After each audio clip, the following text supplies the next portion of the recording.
नमस्कार दोस्तों, मेरा नाम है सुमित और आप देखना शुरू कर चुके हैं आपके काम की बात। आने वाले 7 मिनटों में मैं आप लोगों को बताने वाला हूं देश और दुनिया की 7 ऐसी खबरें जो पिछले 7 दिनों में बीती है और उन खबरों का जानना आप लोगों के लिए बेहद जरूरी है। तो आइए दोस्तों, इस वीडियो को शुरू करते हैं।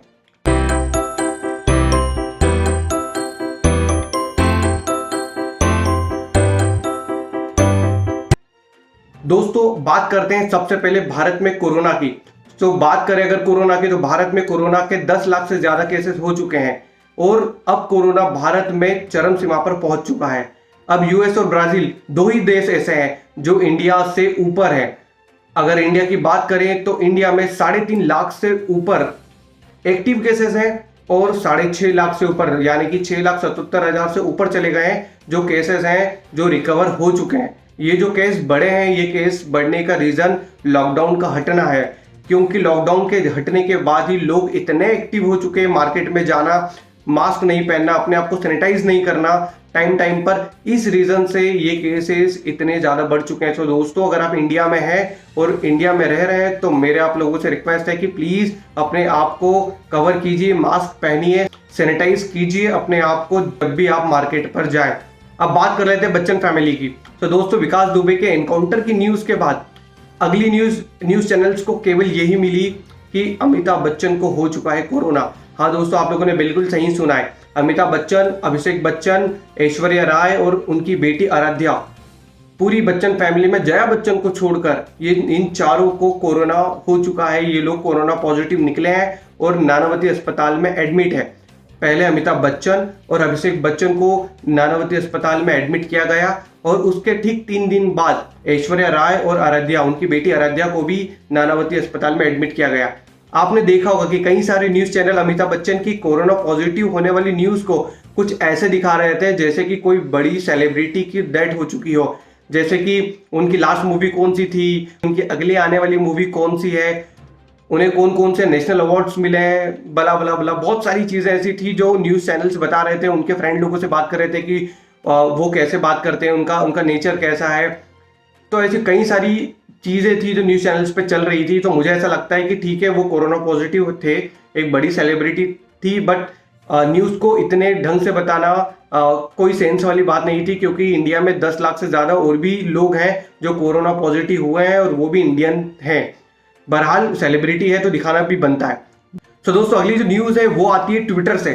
क्योंकि ट्विटर इस बार फिर से सुर्खियों में आया है। सुर्खियों में आने का रीजन हमेशा की तरह एक ही रीजन ये है कि फिर से ट्विटर के कुछ अकाउंट हैक हुए हैं। कुछ नहीं, इस बार बहुत ज्यादा। कितने? इस बार हुए हैं 130 से ज्यादा अकाउंट हैक। बड़ी सेलिब्रिटी के अकाउंट हैक हुए हैं, जिसमें बराक ओबामा आते हैं, जिसमें वॉरेन बफेट आते हैं जो बहुत बड़े इन्वेस्टर हैं अमेरिका के। उसके बाद आते हैं टेस्ला के मालिक इलॉन मस्क। उसके बाद आते हैं माइक्रोसॉफ्ट के को फाउंडर बिल गेट्स। उसके बाद आते हैं अमेजन के फाउंडर। उसके बाद आते हैं एप्पल और उबर जैसी कंपनी के वेरीफाइड अकाउंट, कॉर्पोरेट अकाउंट जो होते हैं। तो ये सब अकाउंट थे जो हैक हुए थे। और भी कई सारी सेलिब्रिटीज है, जैसे कि किम करदेसाई, इनका भी अकाउंट हैक हुआ है और कई सारे पोस्ट किए गए इनके अकाउंट से भी। बहरहाल हमेशा की तरह ट्विटर ने इन सब अकाउंट को वापस रिकवर कर लिया है, अपने हैंड में ले लिया है। हाँ, ट्विटर का ऑफिशियली कहना है कि कुछ अकाउंट्स ऐसे थे जिनसे पोस्टिंग हुई है, जैसे बराक ओबामा के अकाउंट से पोस्टिंग हुई है। कुछ डेटा है जो इन यूजर्स का हैकर्स ने हैक किया हुआ है। तो दोस्तों, ट्विटर से निकलकर अब हम बात कर लेते हैं धीरूभाई अंबानी के सबसे बड़े सुपुत्र यानी कि मुकेश अंबानी की, जो हाल ही में दुनिया के 6ठे सबसे अमीर आदमी बने थे और अब 3 पायदान खिसक कर दुनिया के 9वें सबसे अमीर आदमी बने हैं। अब ये 3 पायदान क्यों खिसके? तो दोस्तों, आप लोगों को पता होगा कि इस लॉकडाउन में फेसबुक ने एक अनाउंसमेंट किया था। अनाउंसमेंट ये किया था कि वो जियो में 43,000 करोड़ का निवेश करने जा रहे हैं। इसके कुछ दिन बाद यानी कि अभी 4-5 दिन पहले ही गूगल ने भी अनाउंसमेंट किया कि वो भी 60,000 करोड़ रुपए के आसपास का निवेश जियो में करने जा रहे हैं। इस न्यूज से क्या हुआ? इस न्यूज से ये हुआ कि रिलायंस के शेयर काफी बढ़ गए और रिलायंस के शेयर बढ़ने के साथ ही रिलायंस के जो मालिक है मुकेश अंबानी, उनकी नेटवर्थ भी बढ़ गई। नेटवर्थ बढ़ने से वो डायरेक्ट 9वें पायदान से ऊपर चढ़ते हुए 6 पायदान पर आ गए और दुनिया के 6ठे सबसे अमीर आदमी बन गए थे। अब क्या रीजन है कि वो 6ठे से 9वें स्थान पर वापस आ गए, वो भी एक दिन के अंदर? तो दोस्तों, रीजन ये था कि आप लोगों को पता होगा कि अगस्त 2019 में रिलायंस की एक डील हुई थी सऊदी की कंपनी के साथ। ये डील थी 1,15,000 करोड़ की। अब ये डील अभी तक फाइनल नहीं हुई है, इस डील को फाइनल करना अभी बाकी है, लेकिन कुछ इन्वेस्टर्स का ये कहना है कि ये जो डील है ये डील अटकने वाली है, क्योंकि फेसबुक और गूगल ने जिस तरीके का निवेश किया है रिलायंस में, रिलायंस जियो में, सो निवेशकों को ऐसा लगता है कि हो सकता है कि ये डील कहीं अटक जाए या फिर ये डील नहीं हो या फिर इस डील में थोड़ा और डिले हो। इस न्यूज़ के आते ही रिलायंस के शेयर वापस नीचे आने लगे और नीचे आने के साथ साथ मुकेश अंबानी की जो नेटवर्थ थी वो भी कम होने लगी। और इसी का रीजन था कि Mukesh Ambani with in a one day छठे पायदान से डायरेक्ट 3 पायदान नीचे उतरते हुए 9 पायदान पर फिर से आ गए। अब दोस्तों मुकेश अंबानी के बाद अब हम पहुंच जाते हैं नेपाल। आखिर नेपाल में क्या हुआ?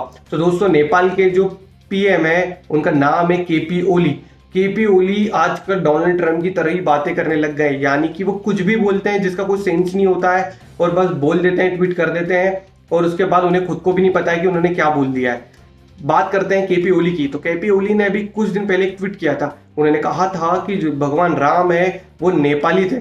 इस ट्वीट के करने के बाद ही केपी ओली को चारों तरफ से घेर लिया गया। अब केपी ओली ने ये चीज कैसे बोली कि भगवान राम नेपाली हैं, ये तो भगवान राम ही जाने। बहरहाल हम चाहते हैं कि केपी ओली जी को थोड़ी बहुत सद्बुद्धि आए। अगर नहीं पता हो तो मैं चाहता हूं कि केपी ओली जी को कोई रामायण गिफ्ट कर दे ताकि वो उसे पढ़ ले और जान पाए कि भगवान राम कहाँ के पूर्वज थे। बहरहाल अब नेपाल से निकलकर हम पहुंचते हैं चाइना। इंडिया चाइना में अब क्या चल रहा है? तो दोस्तों आप लोगों को पता होगा कि इंडिया और चाइना में एलएसी से रिलेटेड कई सारी चीजें चल रही है, लेकिन अब उसके आगे चीज हुई क्या है? क्या चाइना की सेना उस फिंगर रिंग को पार कर चुकी है या फिर उस फिंगर रिंग से पीछे पहुंच चुकी है? तो दोस्तों मैं आप लोगों को बताना चाहूंगा कि इंडिया चाइना में बहुत बड़े लेवल पर मीटिंग्स हो रही हैं और बहुत पॉजिटिव वे में हो रही है। इवन आप लोगों को जानकर खुशी भी होगी कि चाइना 1.5 से 2 किलोमीटर पीछे जा चुकी है, उस फिंगर रिंग को भी पार कर चुकी है। लेकिन एक फिंगर रिंग ऐसी है जहां पे वो अभी भी डटे हुए हैं और इंडिया चाहता है कि नहीं, चाइना पूरी तरीके से फिंगर रिंग्स को पार करे, उन 8 पॉइंट को पार करते हुए अपने जो भी सैनिक है वो वहां पर बिठाए। तो दोस्तों मुझे लगता है कि ये जो इशू है ये अब रिजॉल्व होने लग चुका है। तो मुझे ऐसा लगता है दोस्तों कि कुछ दिनों में हम लोगों को इस इशू से रिलेटेड बहुत अच्छी न्यूज़ मिलने वाली है। दोस्तों अब मैं आप लोगों को एक वीडियो शेयर करने वाला हूँ। ये वीडियो बहुत ही इमोशनल है और बहुत ही मोटिवेशनल है आप लोगों के लिए, मेरे लिए, आपके लिए, आपके फैमिली के लिए, इवन सबके लिए। ये वीडियो देखना आप लोगों के लिए बहुत ज़रूरी है। ये वीडियो है एक कपल का। ये कपल है 90 ईयर प्लस ओल्ड और ये दोनों कपल अमेरिका के हैं जो कोरोना पॉजिटिव निकले हैं। इसमें से 92 ईयर जो लेडी थी, जो उस शख्स की वाइफ थी, उनकी डेथ हुई है। उनसे बात करते हुए आई होप दोस्तों आप लोगों को वीडियो पसंद आया होगा। अगर पसंद आया तो प्लीज़ इस वीडियो को लाइक कीजिए। आपको लगता है वीडियो किसी को शेयर करने लायक है तो प्लीज़ आप इस वीडियो को उन लोगों को शेयर कर सकते हैं जो न्यूज़ थोड़ा कम देखते हैं, लेकिन वो न्यूज़ देखते हैं जो न्यूज़ है उन लोगों के काम की। बहरहाल दोस्तों अभी के लिए इतना ही। हम अगले वीडियो में फिर मिलेंगे देश और दुनिया के साथ ऐसी न्यूज़ के साथ जो न्यूज़ आप लोगों के काम की। धन्यवाद।